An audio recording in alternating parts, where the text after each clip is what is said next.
Hello guys, welcome back to my channel, Tekim Boy. Teman-teman pernah gak sih bertanya-tanya, kira-kira job opening fresh graduate buat anak-anak Tekim masih banyak gak ya? Zaman sekarang kalau dapat kerjaan bagus di Tekim masih mungkin gak sih?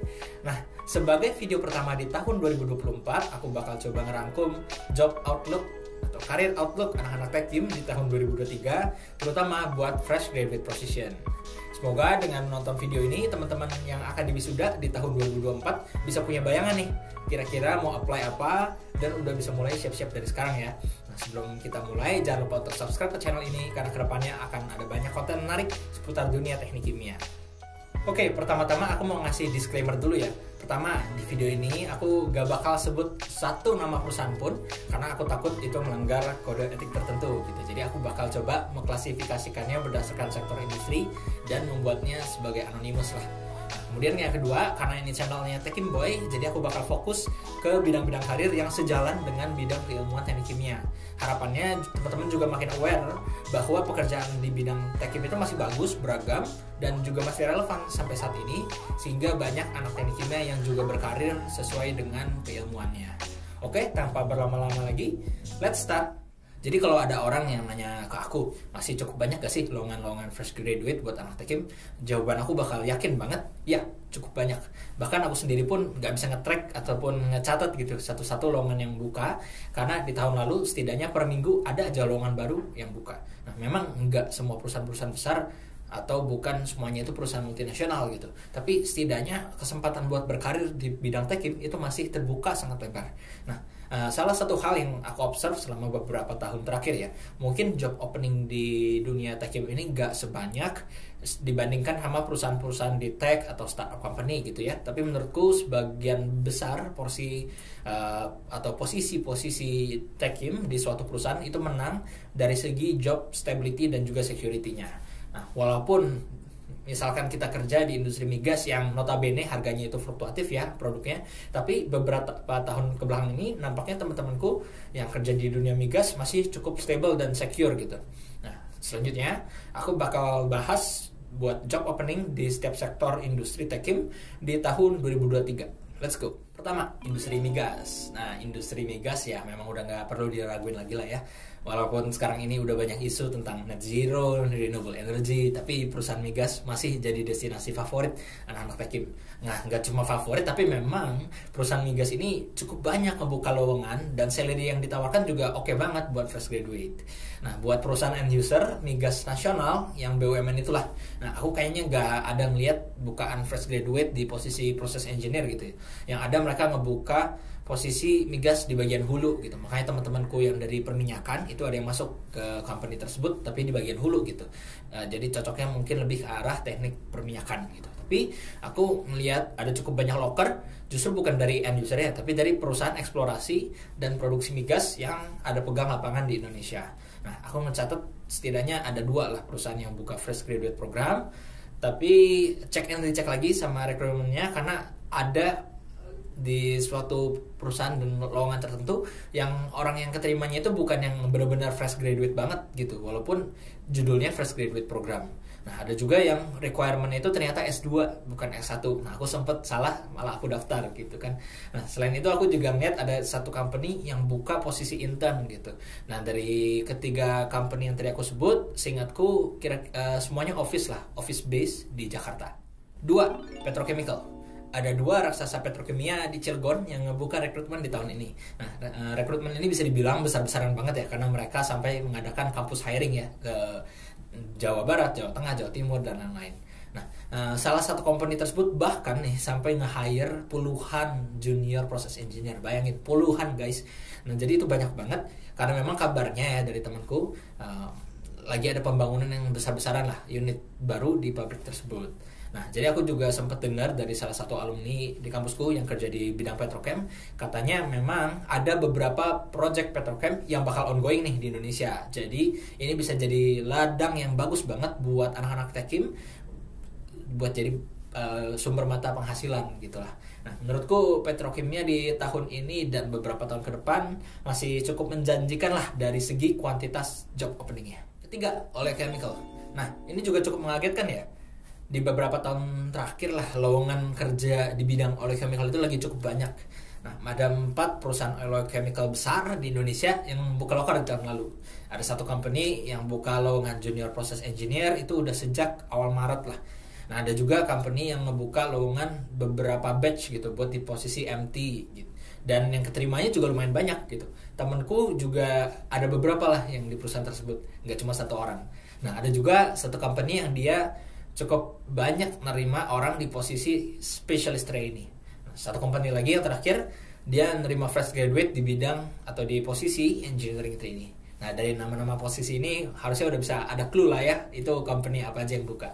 Nah, sepenglihatanku, industri oleochemical ini bisa dibilang cukup sustainable ya, dari segi job opening dan juga pekerjaannya gitu ya, karena produknya ini sangat penting lah. Nah, lowongannya per tahun juga sejauh ini ada terus. Nah, tapi teman-teman bisa teliti lagi ya, lowongan yang rutin ini harus dicek apakah karena gara-gara pembangunan pabriknya yang cukup rapid ya, atau pertumbuhan dari company-nya, ataukah karena kecepatan keluar masuknya pegawai di perusahaan tersebut. Keempat, pulp and paper. Sepenglihatanku ada 2 end user pulp and paper yang cukup rutin nih buka per tahun. Nah, 2 perusahaan ini sebenarnya di satu grup yang sama gitu ya, satu grup holding lah. Nah, bahkan salah satu company yang tadi itu ngebuka ada scholarship gitu, beasiswa buat mahasiswa. Dan nanti di beasiswa tersebut ada ikatan dinas buat bekerja di company tersebut setelah lulus selama 2 atau 3 tahun. Selain itu ada juga nih yang menarik, ada satu company pulp and paper di bidang teknologi owner dan service. Jadi bukan end user dia. Nah, ini menarik banget jujur karena company ini multinational company dan juga tahun ini buka lowongan yang menarik gitu. Misalnya Advanced Process Control Engineer. Nah, aku juga jadi baru tahu ya, oh ternyata ini toh company yang secara khusus punya teknologi di bidang pulp and paper. Untuk yang kelima, aku bakal bahas khusus tentang service company karena bisa dibilang ini bidang kerja yang aku favoritin banget gitu. Nah, ada satu company migas upstream multinational yang buka lowongan cukup sering nih di tahun ini. Dan mereka juga cukup sering ngebuka hiring itu di kampus-kampus gitu. Di ITB pernah, UGM pernah, ITS pernah, UI pernah, dan lain-lain. Nah, sebenarnya hal itu udah cukup lazim ya per tahun gitu. Dari tahun-tahun lalu juga kayak gitu. Jadi kita bisa expect bahwa di beberapa tahun mendatang bakal ada opening-opening yang rutin dari perusahaan tersebut. Nah, biasanya anak Tekim yang daftar di perusahaan tersebut mengapply di posisi Field Engineering Trainee. Kabar baik nih buat teman-teman wanita, sepenglihatanku company tersebut lagi marak banget hiring woman engineer. Jadi bisa jadi kesempatan yang bagus buat cewek-cewek yang mau berkarir di lapangan. Di tahun ini company pesaing juga lagi buka lowongan ya. Nah, tapi jumlahnya memang nggak sebanyak company yang sebelumnya gitu. Nah, salah satunya ada temanku yang keterima di posisi MWD engineer. Ada satu lagi nih, service company yang hiring graduate process engineer trainee gitu. Tapi memang hiringnya nggak rutin. Nah, tahun lalu aja sepenglihatanku nggak ada gitu ya. Jadi baru di tahun ini nih kelihatan. Nah, jadi kenapa begitu? Karena sedengarnya aku hiringnya itu sangat bergantung dengan project-project yang ada di Indonesia gitu. Bahkan nanti 2 tahun lagi pun kalau nggak dapat project ya bisa kemungkinan nggak buka posisi gitu. Nah, kurang lebih yang aku dengar ada 7-8 orang graduate engineer trainee, tapi dari 7-8 itu cuma ada 2 yang dia berprofesi sebagai graduate process engineering trainee. Ada satu lagi company multinational ya di bidang service yang bergerak di bidang water treatment. Nah, ada bukaan sebagai application engineer gitu. Terus ada juga satu company service multinational yang di bidang pertambangan itu ngebuka posisi Advanced Process Control Engineer. Nah, terakhir ya pastinya di companyku sendiri ya, termasuk service company. Nah, ini mirip-mirip lah sama yang sebelumnya hiringnya juga nggak rutin gitu. Tapi yang membedakan adalah di company saya hiringnya bukan sebagai trainee, tapi udah spesifik di posisi tertentu. Selanjutnya yang keenam, kita bakal ngebahas company EPC. Nah, ada 2 company EPC Indonesia yang cukup ternama lah buka lowongan di tahun lalu. Nah, satu sebagai Junior Process Engineer, satu lagi sebagai Graduate Engineering Trainee Program atau GETP. Nah, sepenglihatanku company yang buka loker di GETP ini lagi cukup marak lah buat nge-hiring orang, dan terlihatnya sih mau mencoba untuk mendiversifikasi lagi projectnya gitu ya, memperluas portfolio project gitu. Nah, 2 company ini kalau dilihat secara histori memang lebih banyak nge-handle project-project migas gitu ya. Tapi company yang buka GTP ini kayaknya lagi mau ngarah ke bidang lain, terutama yang sustainable lah, di bidang renewable dan CCS. Nah selain itu sebenarnya cukup banyak juga sih EPC lain yang buka gitu ya, EPC lokal yang sebenarnya secara company size ya lebih kecil gitu ya daripada dua sebelumnya. Nah unik ya, beberapa company EPC tersebut itu base kantornya itu bukan di Jakarta ya, tapi di sekitarannya gitu, di Depok, Bogor, di Tangerang, di Bekasi. Jadi cocok banget nih buat teman-teman yang tinggal di sekitaran Jakarta tapi mau berkarir di bidang EPC. 7, kita bakal bahas FMCG. Mungkin teman-teman bakal bertanya, emangnya ada lowongan kerja di FMCG yang posisi teknis gitu?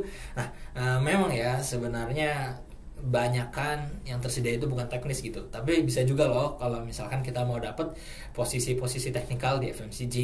Seperti biasa, giant-giant FMCG selalu buka MT di tahun ini. Tapi karena lowongan yang buka ini kurang relate gitu ya sama keilmuan Tekim, jadi aku gak bakal fokus bahas di situ. Nah, jadi yang aku bakal bahas adalah posisi-posisi teknikalnya nih. Nah, pertama ada satu company FMB multinational, dia buka MT manufaktur gitu. Nah, company ini juga sempat ngebuka posisi R&D dan juga packaging technologies, dan salah satu temanku juga ada yang masuk ke situ. Nah, ada lagi nih satu company F&B lokal yang sudah cukup ternama juga, itu buka lowongan MT manufaktur. Nah, biasanya anak-anak Tekim ini ditempatkan di anak perusahaannya yang bergerak di bidang makanan gitu. Ada juga terakhir company kosmetik lokal gitu ya yang buka MT di bidang R&D, dan kadang-kadang anak Tekim juga daftar gitu di company tersebut, apalagi anak-anak ITB. Buat pengelompokan terakhir aku bakal bahas company di bidang-bidang lain nih gitu ya. Jadi ada satu company, dia chemical manufacturing gitu yang multinational. Dia buka lowongan di Indonesia tapi bukan sebagai proses engineer ya, tapi di posisi yang lebih ke arah policy dan juga penerapan roadmap dari perusahaan. Nah, walaupun kaitannya agak teknis, tapi company tersebut butuhnya orang-orang Tekim nih gitu. Nah, terus ada satu company yang buka konsultan process safety gitu ya. Posisinya namanya junior process safety engineer gitu. Nah, itu juga menarik banget buat teman-teman yang suka atau punya minat di bidang process safety. Dan terakhir buat teman-teman yang minat di bidang renewable energy, sebenarnya ada juga company yang sempat buka intern di tahun lalu, tapi kayaknya nggak rutin lah hiringnya. Ya, jadi itu dia career outlook yang dibahas per bidang industri.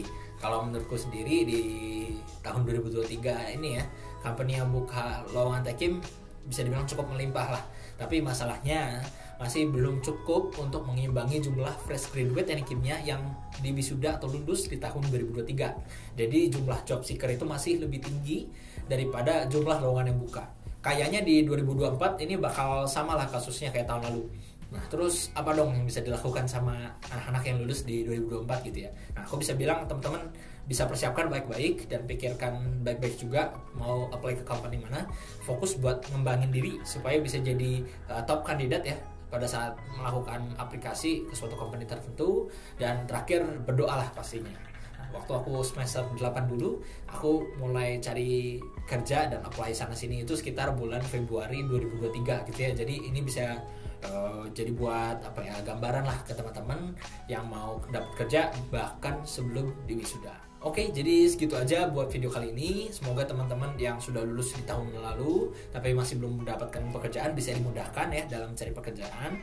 Dan aku juga mau bilang good luck buat teman-teman yang akan di wisuda nanti di tahun 2024. Semoga diberikan pekerjaan yang terbaik. Oke, sampai jumpa di video selanjutnya. Bye bye.